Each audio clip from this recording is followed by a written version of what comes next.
If you've been a fan of my channel since its beginnings, then you'll know that I'm absolutely obsessed with Super Mario Odyssey, creating dozens of videos on this fun 3D platformer that still performs well almost 5 years later.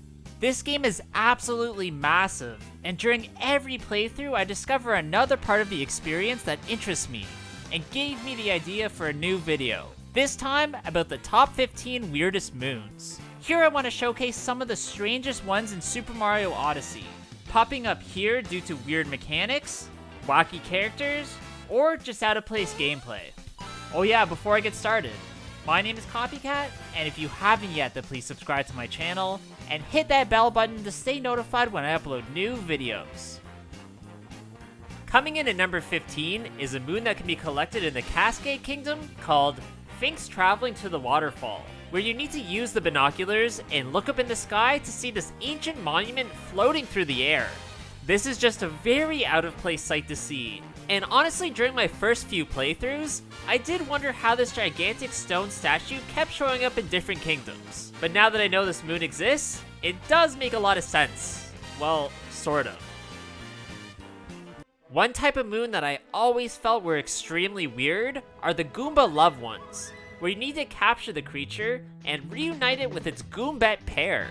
To make things even stranger is that in some instances, you have to create a stack of Goombas into a tower to reach higher up areas where the Goombet may be. This is definitely a weird mechanic, on top of these already being weird characters, on top of me not even thinking about these enemies ever recreating. Just strange. One of my favorite of these weird moons is called Scene of Crossing the Poison Swamp, where you enter a very interesting 2D platforming section and complete it to collect your prize. You're only able to enter this kabuki screen if you're dressed up completely as a samurai, which you can buy from the Crazy Cap store, where then the human guarding the room it's located in approves your look as ready for battle. Once you enter the pipe, you'll be transported across dimensions to an area where you need to platform above the poisonous waters. This isn't a necessarily hard area to complete, but it is a great change of pace from the regular gameplay, and honestly, is just very fun. Another very cool but definitely weird 2D area is one from the Seaside Kingdom called Ocean Bottom Maze, where you have to use a series of pipes to try and navigate your way through and find the moons.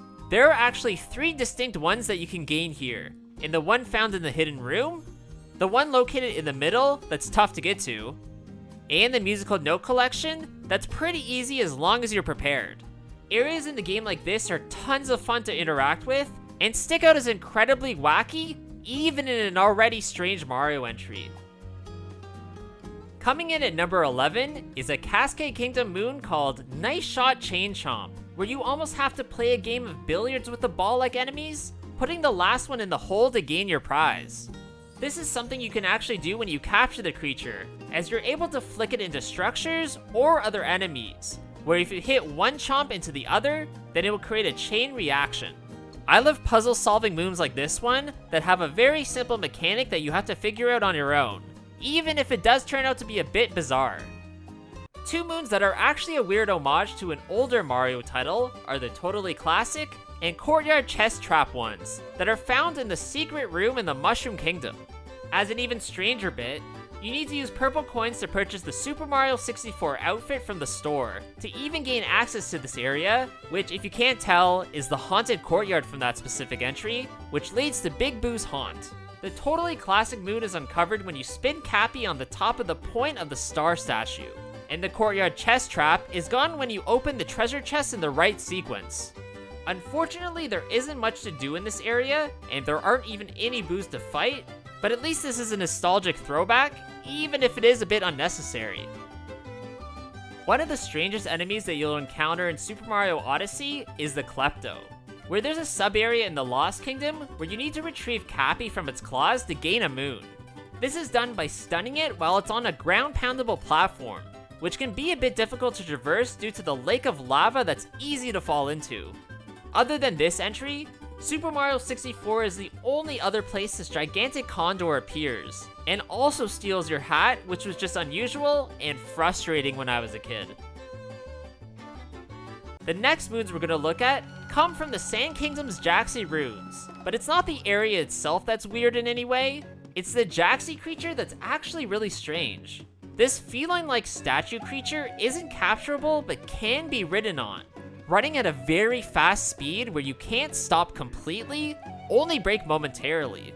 This means you have to have a bit of skill when trying to traverse through the poison maze, and honestly, I fell off the sides a few dozen times before I was able to learn to properly control it.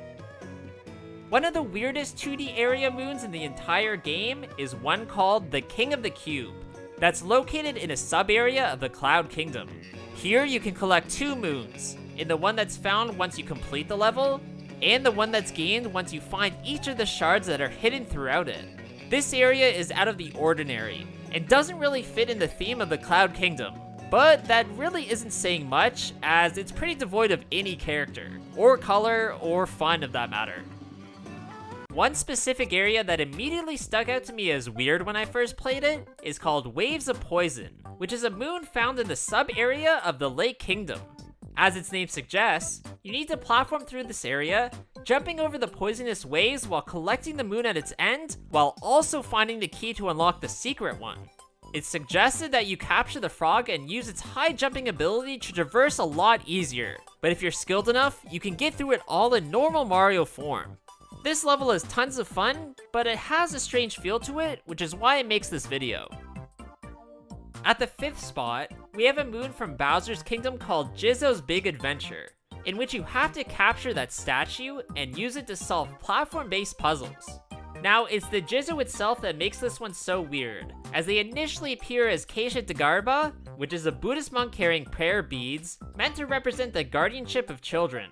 But when it's captured, it changes into Mario's Super Mario Bros. 3 statue form. This is a very strange capturable thing, as it's essentially an inanimate object, one of only a few that you could become in this game.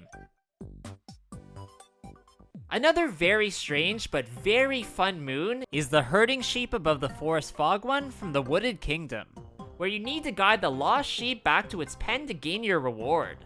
This sheep is incredibly uncooperative, and at times literally needs to be hit by Cappy to get him over certain obstacles, with many instances of not landing where you want it to and having to start over. Oh yeah, and on top of that, it's wearing a sombrero, which doesn't make much sense, but also makes me wonder in a world of Mushroom Kingdom if they're just born like that? I don't know.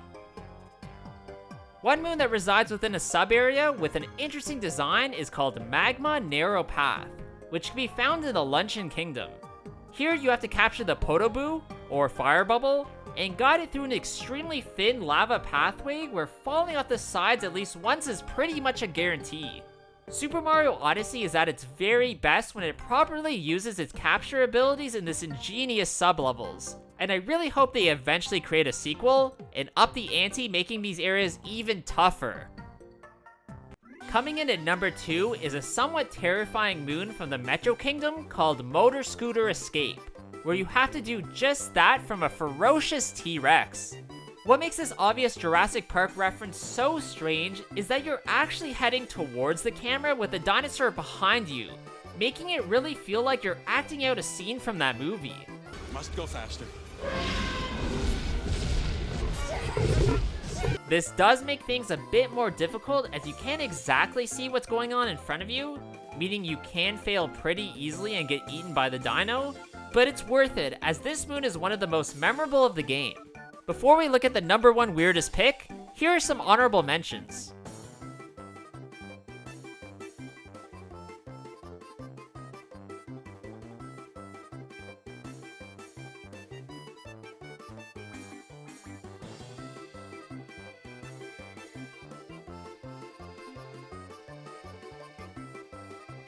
I have to give the number 1 spot to a moon called the Center of the Galaxy, which can be found in the Moon Kingdom, as it oddly combines 2D platforming with elements from Super Mario Galaxy. Just like in that Wii series, this level has planet-like platforms all containing their own gravitational pull, adding some very unique gameplay that we've never seen before in a Mario entry. I was very upset when this section ended, because quite honestly I just wanted more. It makes me wonder what other gameplay features they could tinker with in the future. Alright, that's gonna be it for today's video, guys. I really hope you did enjoy this one. As you can see from this video, weird doesn't mean bad. And in a lot of these cases, these moons were tons of fun to collect, and this specific video was tons of fun to make. I hope you give it a like, comment below what you thought about it, subscribe to my channel, and follow my Instagram at Copycat Gamer, where I upload some cool clips there, and items from my collection that you won't see anywhere else. Hope you guys all have a good day, and I'll see you all in the next one. Bye!